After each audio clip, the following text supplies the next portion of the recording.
In a world where words can wound as deeply as weapons, where narratives can shift the course of nations, whose story gets to be told and whose pain gets to be ignored, is it the widow who forgives her husband's killer at Charlie Kirk's memorial, or the nation of Israel demonized for defending its children against terror? And when leaders in London, Ottawa, and Canberra recognize a Palestinian state while hostages still languish in Gaza, is that really a step towards peace or the rewarding of bloodshed? Today's spotlights remind us that in the struggle for influence, narratives themselves have become the battlefield. Welcome to the Flash News. I am Star Smart.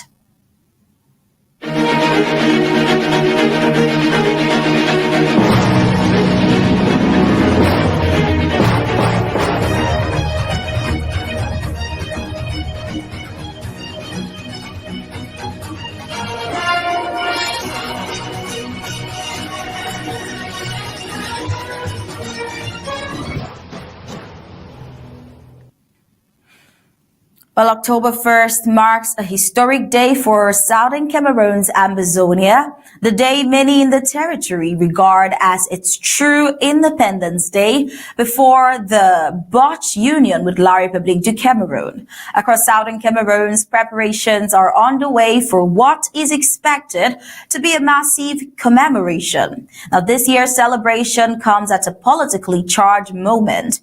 On the same day, October 1st, a hearing is scheduled for the so-called Kansas City 3 Amazonian activist whose case has drawn international attention and become a rallying point for the diaspora. Now, adding to the anticipation, President Samuel Ikome Sako of the Federal Republic of Amazonia is set to address the nation on the eve of Independence Day. His speech is highly anticipated as he is expected to outline the framework for the official lockdown aimed at boycotting the upcoming colonial elections. Now, in Sako's words and in the movement's position, there will be no election in Southern Cameroon's Ambazonia.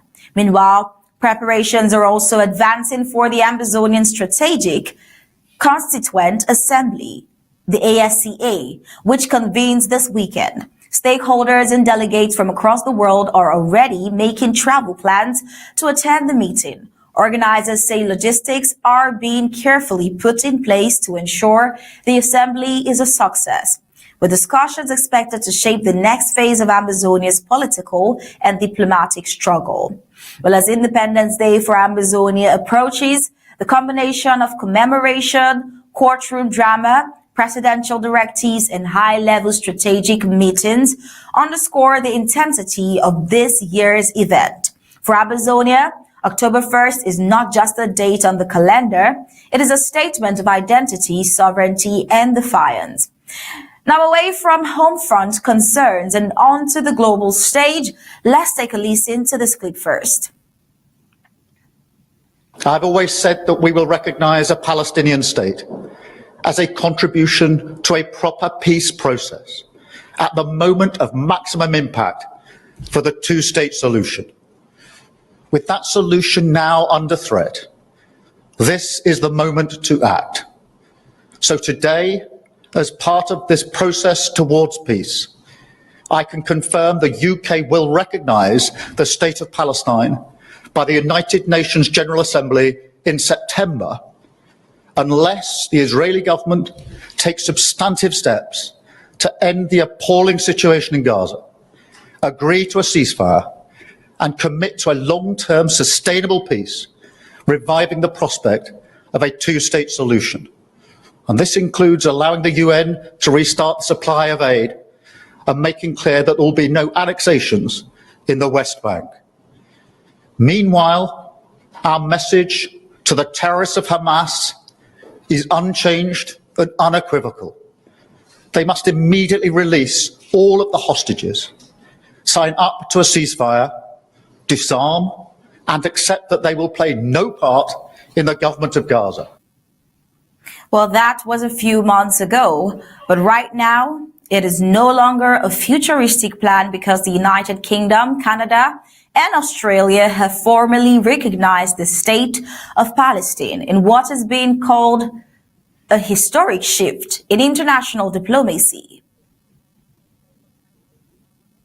That moment has now arrived.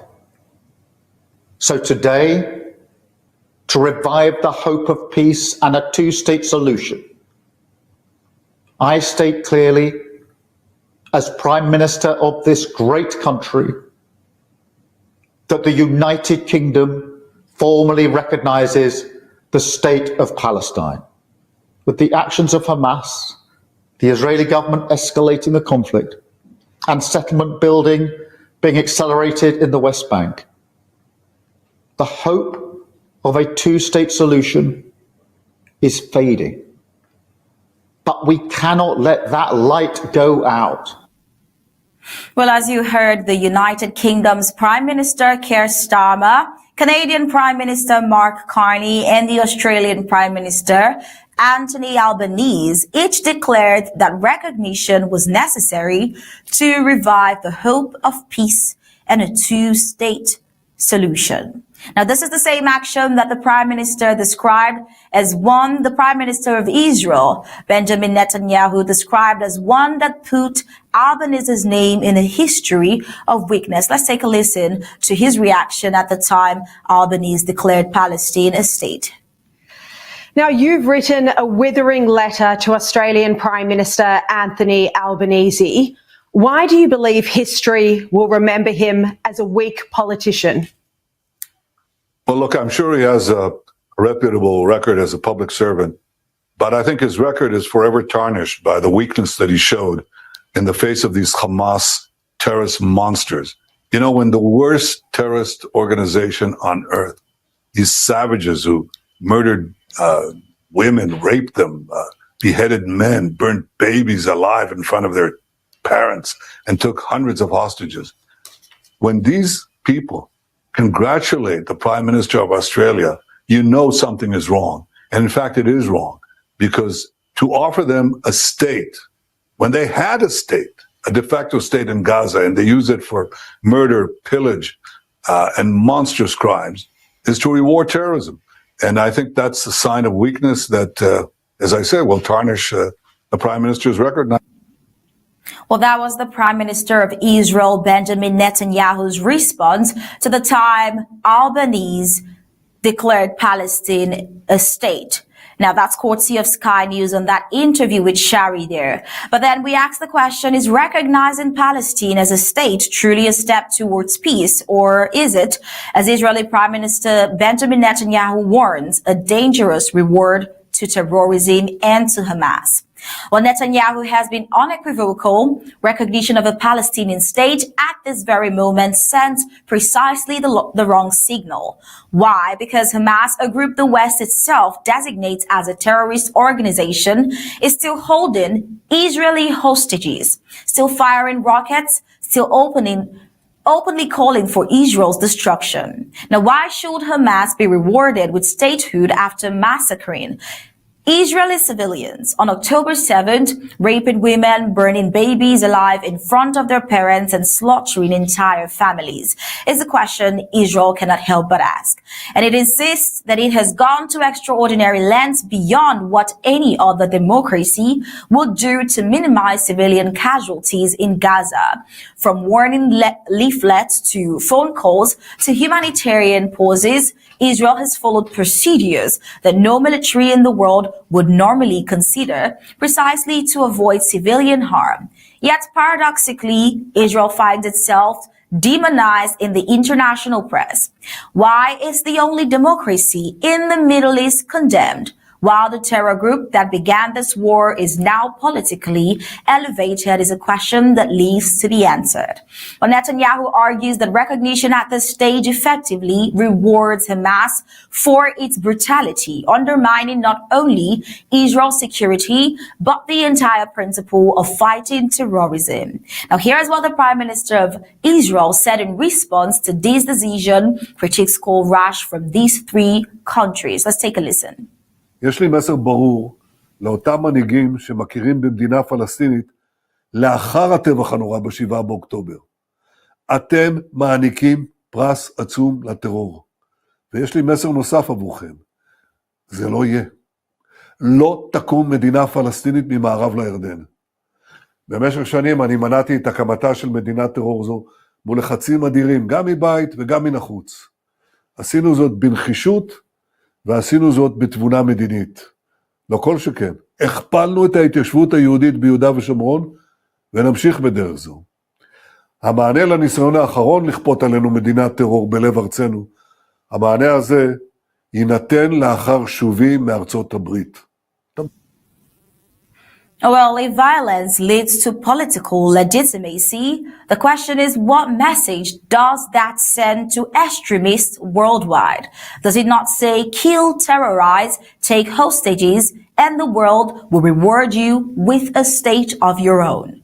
Well, supporters of recognition insist that the move is not for Hamas, but for the Palestinian people. Yet critics argue that there is no separating the two at this point. Hamas rules Gaza with an iron fist, and Palestinian leadership in the West Bank has failed to condemn Hamas atrocities. So who really benefits from this recognition? Ordinary Palestinians or the very militants who plunged the region into bloodshed? Well, Israel maintains it is not opposed to peace, nor to a Palestinian state under the right conditions. But for Jerusalem, those conditions must begin with one basic principle: terrorism cannot be legitimized.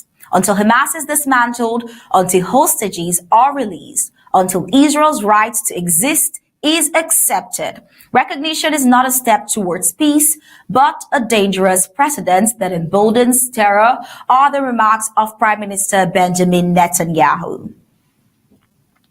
Now, away from the wars in the Middle East, we see over to the United States. Charlie Kirk, the 31-year-old founder of Turning Point USA, was speaking at Utah Valley University on September 10th, 2025, during the first stop of his American comeback tour, when he was fatally shot. The event was attended by about 3,000 people. There was private security, local and university police oversight, but no metal detectors or very heavy screening.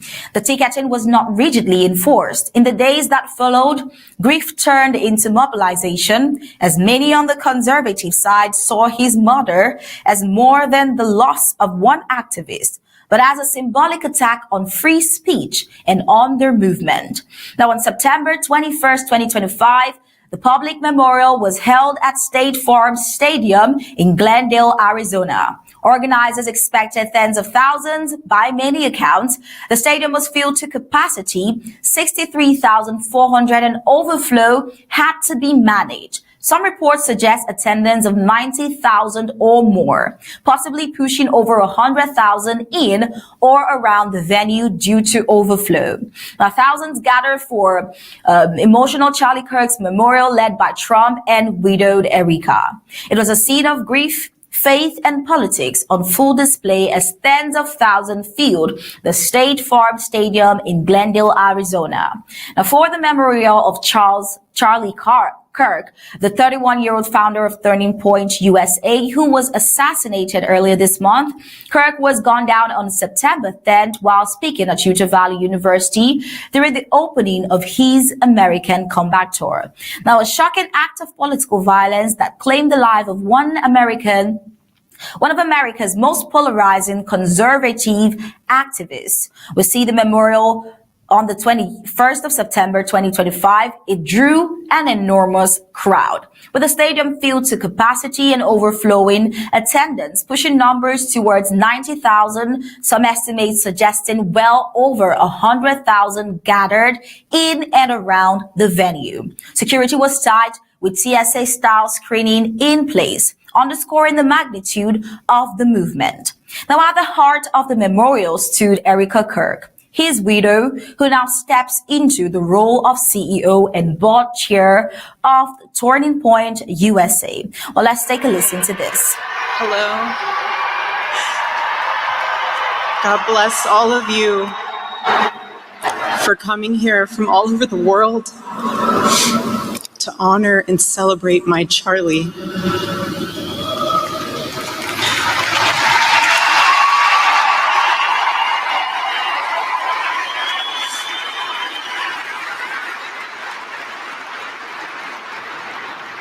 Just a few miles from here, 2 years ago at America Fest 2023, Charlie delivered a speech on stage for our TPUSA Faith event.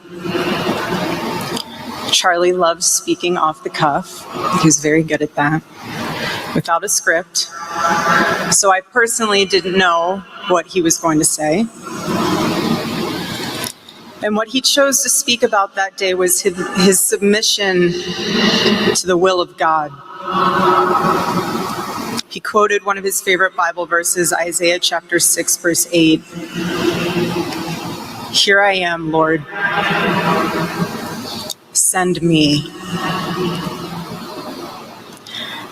After Charlie finished, I met him backstage and I spoke to him, and I'll never forget this. I said, "Charlie, baby, please talk to me next time before you say that statement." Because when you say something like that, there is so much power in that verse. When you say, "Here I am, Lord, use me," God will take you up on that. And he did with Charlie.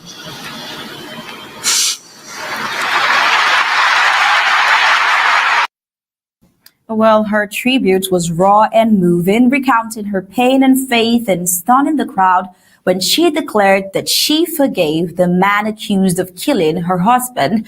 In her words, "I forgive him." She said her words echoing across the stadium as a testimony of her Christian conviction and the legacy of her late husband's values.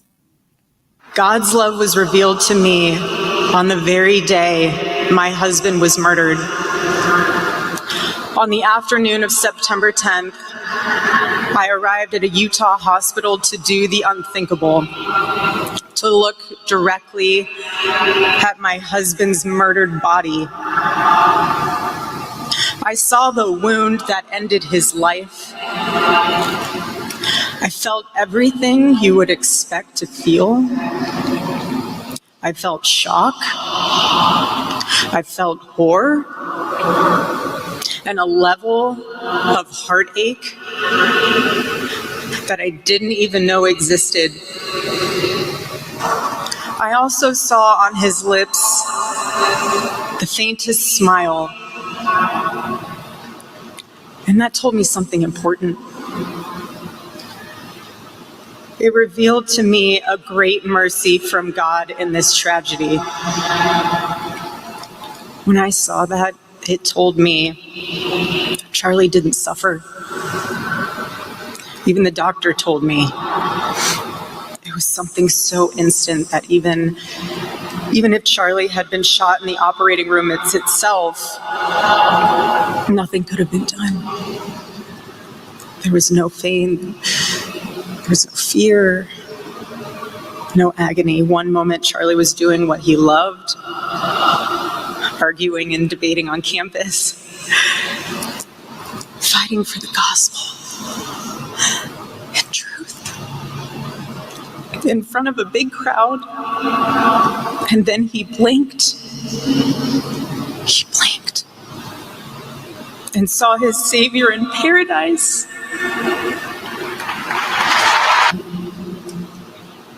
That young man, I forgive him.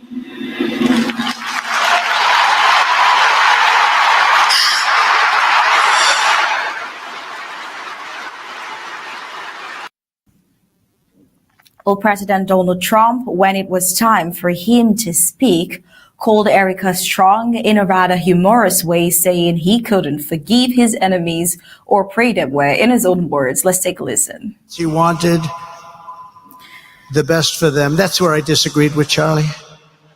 I hate my opponent, and I don't want the best for them. I'm sorry. I am sorry, Erica. But now Erica can talk to me and the whole group, and maybe they can convince me that that's not right, but I can't stand my opponent. Charlie's angry. Looking down, he's angry at me now. He wasn't interested in demonizing anyone. He was interested in persuading everyone to the ideas and principles.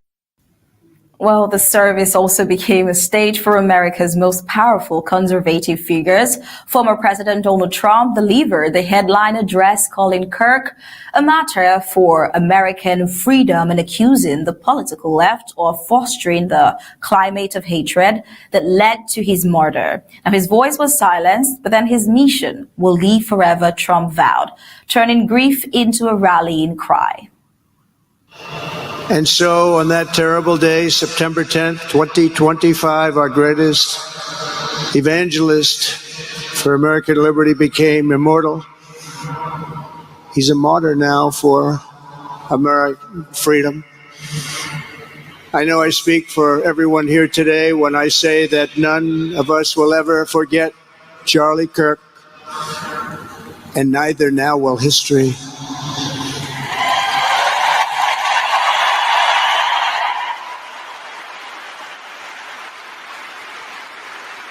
Because while Charlie has been reunited with his Creator in heaven, his voice on earth will echo through the generations, and his name will live forever in the eternal chronicle of America's greatest patriots. He will live forever. To Charlie's incredible and beautiful widow, Erica, we know the weight of this monumental loss is almost unbearable.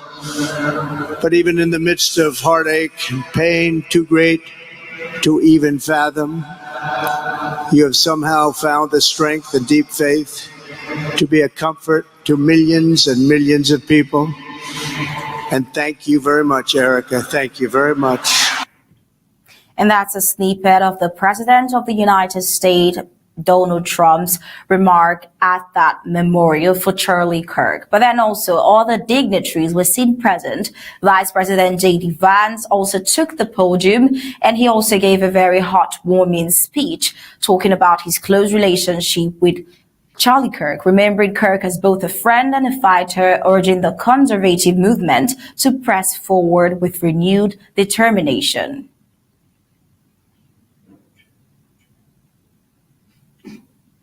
Well, other dignitaries present included Secretary of State Marco Rubio, Defense Secretary Pete Hegseth, Director of National Intelligence Tulsi Gabbard, White House Chief of Staff Susie Wiles, Donald Trump Jr., Stephen Miller, Sergio Gore, and several cabinet officials. Business magnate Elon Musk was also in attendance, underscoring the broad influence Kirk had cultivated.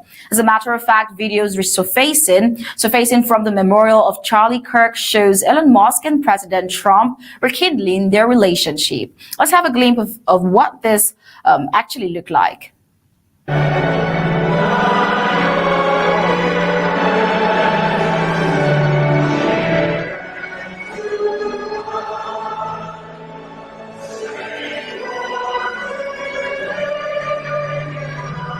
Ladies and gentlemen, please welcome Secretary Pete Hegseth.